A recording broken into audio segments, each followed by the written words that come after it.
أفحسب الذين كفروا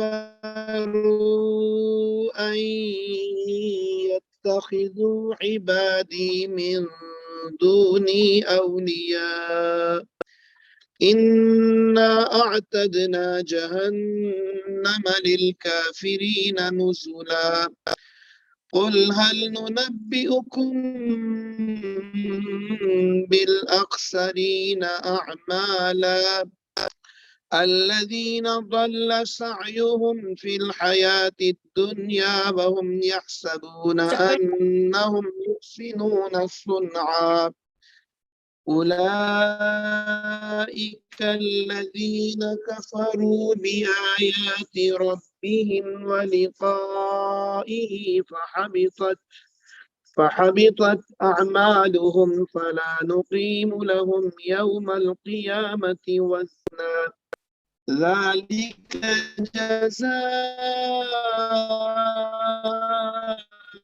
جزاؤهم جهنم بما كفروا واتخذوا آياتي ورسلي هزوا إن الذين آمنوا وعملوا الصالحات كانت لهم جنات الفردوس نزلا خالدين فيها لا يبغون عنها حولا مدادا لكلمات ربي لنفد البحر قبل أن تنفد كلمات ربي ولو جئنا بمثله مددا قل إنما أنا بشر مثلكم يوحى إلي أنما إلهكم إله واحد فمن كان يرجو لقاء ربه فليعمل عملا صالحا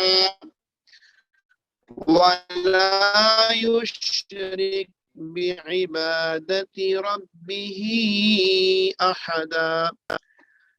معزز خواتین و حضرات، یہ سورہ الکہف کا آخری رکوع آپ کے سامنے اس کی تلاوت کی گئی.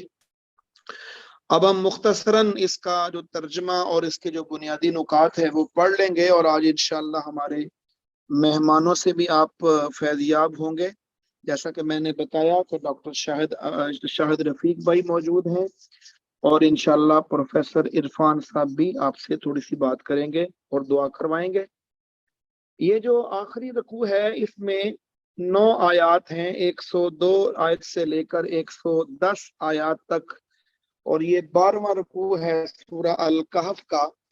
اس کے اندر جو بات ہے اگر اس کو دیکھا جائے، غور کیا جائے، تو صاف طور پر یہ محسوس ہوتا ہے کہ جتنے مضامین اس پوری سورہ مبارکہ کے اندر موجود ہیں، اس سورت کے اختتام پر ان کا جو خلاصہ ہے وہ بیان کیا جا رہا ہے، اور اس کا آغاز ایک سوالیہ اور استفہامیہ انداز سے کیا جا رہا ہے. اور یہ جو اس طرح کا سوالیہ انداز ہے، یہ سوالیہ تو ہے لیکن اس کے ساتھ اس کے اندر نہی اور نفی کا پہلو بھی موجود ہے. افحسب الذین کفروا، کیا سمجھتے ہیں یہ کافر. یہاں حسیبہ کا جو لفظ ہے وہ ظن اور گمان کے معنوں میں استعمال کیا گیا ہے.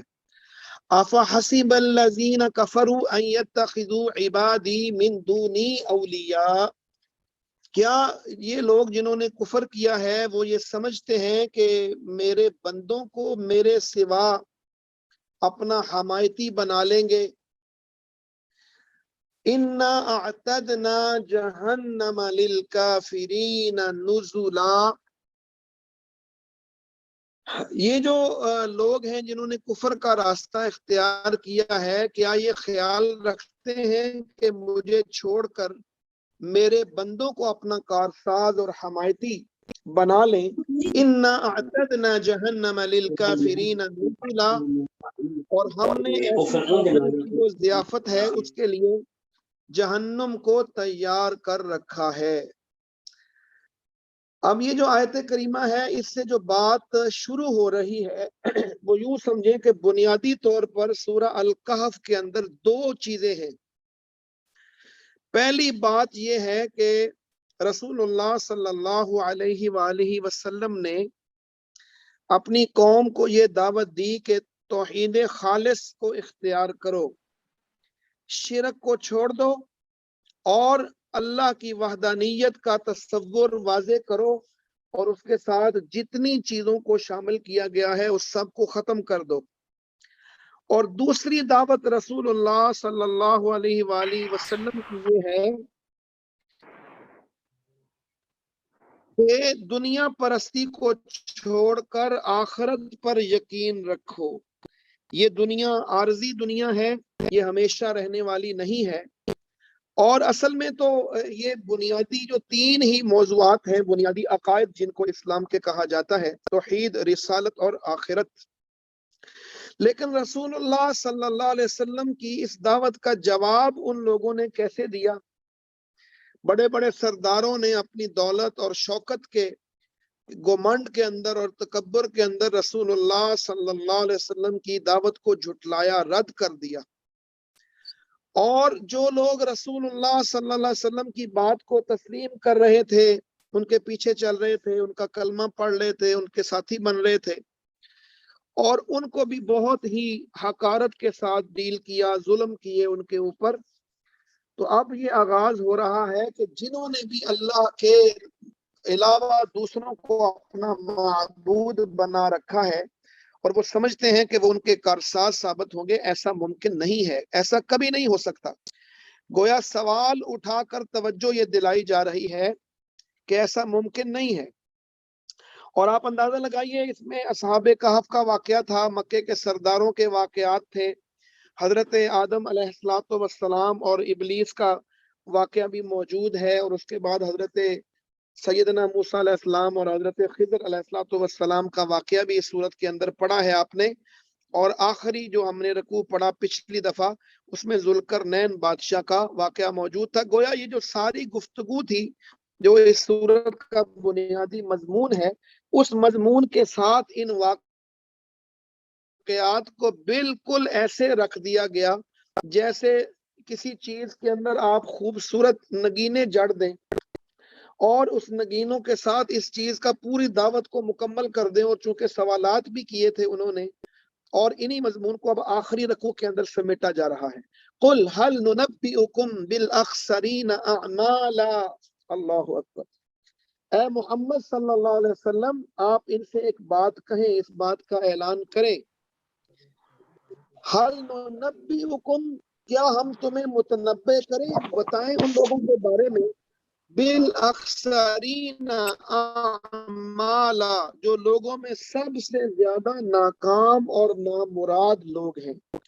اپنے اعمال کے اعتبار سے جو سب سے ناکام اور نامراد لوگ کون ہیں؟ الذین ضل سعیہم فی الحیاۃ الدنیا وہم یحسبون انہم یحسنون صنعا۔ یہ بہت ہی اہم آیت ہے، اس کا ذرا مضمون دیکھیے، اور بہت سارے اسباق ہیں جو ہمارے لیے اس آیت کے اندر موجود ہیں۔ اب پھر دوبارہ سوالیہ انداز ہے، اور سوال جب بھی اٹھایا جاتا ہے کسی خاص بات کی طرف متوجہ کرنے کے لیے اٹھایا جاتا ہے، اور سوال یہ ہے کہ کیا ہم تمہیں ان لوگوں کے بارے میں بتائیں جو اپنے اعمال کے اعتبار سے سب سے زیادہ اخسرین ہیں۔ یہ اس میں تفضیل کا صیغہ ہے، ناکام اور نامراد لوگ کون ہیں؟ الذین ضل سعیہم فی الحیاۃ الدنیا، یہ وہ لوگ ہیں کہ زندگی میں جن کی ساری جد و جہد راہ راست سے بھٹکی ہوئی ہے۔ الذین ضل سعیہم فی الحیاۃ الدنیا، دنیا میں جو بڑے متحرک ہوں گے، بڑے ان کے پاس ہو سکتا ہے مناصب ہوں، اور اسی طرح ان کے پاس جاہ و جلال بھی ہوگا، اور بظاہر ان کی جو چلت پھرت ہے دنیا میں، ان کا چلنا پھرنا اور ان کا جو ٹھاٹ باٹ ہے وہ بظاہر بہت بڑا ہوگا، لیکن ان کی ساری جد و جہد ادھر ہی بھٹکتی رہ گئی. وَهُمْ يَحْسَبُونَ أَنَّهُمْ يُحْسِنُونَ صُنْعًا، اور وہ یہی سمجھتے رہے کہ جو کچھ کر رہے ہیں وہ بالکل ٹھیک کر رہے ہیں. دنیا میں انسان جس طرح کے اعمال کو بھی اختیار کرے، اس کا گمان اور خیال یہی ہوتا ہے کہ میں جو کچھ کرتا ہوں یہ بالکل صحیح ہے، اور نتیجے کے اعتبار سے بھی یہ بالکل ٹھیک ہوگا. لیکن اگر انسان کسی لمحے اس کو اس بات کا اندازہ ہو جائے اور اس بات کا پتہ چل جائے کہ میں جو کچھ بھی کرتا رہا وہ وہیں ضائع ہو گیا اور اس کا کوئی فائدہ نہیں ہو سکا، کچھ مجھے اس کا کوئی فائدہ نہیں ہوا اور مجھے اس کا سخت نقصان ہوا ہے، آپ اندازہ لگائیں انسان کیا سوچے گا، اس کی کیا حالت ہوگی اس موقع پر. اور یہی بات یہ کی جا رہی ہے کہ انسان اپنے آپ کو بہت کچھ سمجھتا ہے، بہت کچھ کرتا ہے، لیکن اس کا حال کیا ہوگا کہ اس کی ساری دوڑ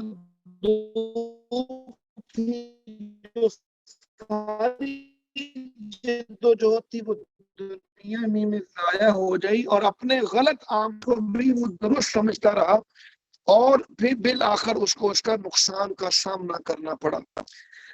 دیکھیے یہ بہت اہم بات ہے. دو باتیں اس حوالے سے مفسرین نے کی ہیں اور دونوں کو پر غور. جب کسی کے اعمال ضائع ہو جائیں تو اس کی دو وجوہات ہیں. ایک تو بنیادی بات یہ ہے کہ اس کا تصور توحید، تصور رسالت اور تصور آخرت اگر اس کے اندر کوئی کمی موجود ہو، کوئی کجی موجود ہو تو پھر ایسے ہوتا ہے. اور دوسرا یہ ہوتا ہے کہ اگر اس کا مطمع نظر یہ ہو کہ لوگ مجھ سے راضی ہو جائیں، مخلوق کو دکھانے کے لیے کام کریں، تو پھر بھی سارے اعمال ضائع ہو جاتے ہیں. اللہ رب العزت ہمیں اس بات کی توفیق دیں کہ ان دونوں حوالوں سے ہمارے اعمال میں کوئی کمی نہ ہو، اور ہمارے اعمال جو ہیں جن کو ہم درست سمجھتے رہیں وہ حقیقت میں بھی درست نکلیں اور اللہ کی بارگاہ میں بھی ان کا وزن بنے. اسی بات کی وضاحت اگلی آیات میں ہو رہی ہے. اولئک الذین کفروا بآیات ربہم ولقائہ فحبطت اعمالہم فلا نقیم لہم یوم القیامۃ وزنا. یہی وہ لوگ ہیں جنہوں نے اپنی رب کو آیات کو ماننے سے انکار کر دیا اور اس کے حضور پیشی کا بھی انکار کیا، رب کی آیات کا بھی انکار کیا، ولقائہ اور اس کے ساتھ ملاقات کا بھی انکار کیا، تو ان کے اعمال ضائع ہو گئے. فلا نقیم لہم یوم القیامۃ وزنا، اور قیامت کے روز ہم انہیں کوئی وزن نہیں دیں گے. دنیا میں بڑے بڑے کارنامے تھے، بڑے قصر، بڑے محلات اور بڑی ایجادات اور بڑی یونیورسٹیاں اور بڑے دفاتر اور بڑی چیزیں، لیکن یہ ساری آرٹ کی گیلریاں اور ساری چیزیں ان کی حالت کیا ہو گئی، جن پر بڑا فخر تھا، بڑا غرور تھا، لیکن اللہ رب العزت کے میزان میں ان کی کوئی اہمیت سامنے نہ آ سکی. یعنی کہ وہ مقاصد عمل اور نتائج عمل کے اعتبار سے ان کی کوئی اہمیت نہ رہی، دنیا تک ہی محدود رہے. اور آخرت جو ہمیشہ کی زندگی ہے اور ہمیشہ جہاں رہنا ہے، اور اس فانی زندگی میں ہی انسان کو اگر وہ چیزیں اس کا فائدہ ہوتا رہا، لیکن آخرت میں اگر کوئی وزن نہ ہوا تو کیا حالت ہوگی. اس ضمن میں بخاری اور مسلم شریف میں ایک حدیث بھی موجود ہے. رسول اللہ صلی اللہ علیہ وسلم نے ارشاد فرمایا قیامت والے دن ایک شخص آئے گا اللہ کی بارگاہ میں، اور بظاہر وہ بڑا وزنی ہوگا، لیکن اللہ کی بارگاہ میں جب وہ آئے گا تو بالکل مچھر کے برابر بھی اس کا وزن نہیں ہوگا. وہاں پہ مچھر کے برابر بھی ہلکا ہوگا وزن. اور اسی طرح دیگر بھی ایک حدیث مبارکہ کا مفہوم یہ ہے کہ وہاں اعمال اس طرح پیش ہوں گے، اعمال ہوں گے لیکن اعمال اللہ کے حضور بالکل ان کا کوئی وزن نہیں ہوگا، کوئی قیمت نہیں ہوگی، اور اس میں ان کو پریشانی کا سامنا کرنا پڑے گا، وزنی نہیں ہوں گے. اللہ رب العزت ہمیں اس سے بھی محفوظ رکھے کہ ہمارے ایسا نہ ہو کہ ہمارے وہ سارے اعمال جن کو ہم دنیا میں بہت اہم سمجھتے رہے وہ اللہ کی بارگاہ میں جا کر بے وزن ہو جائیں. ذالک جزاؤہم جہنم بما کفروا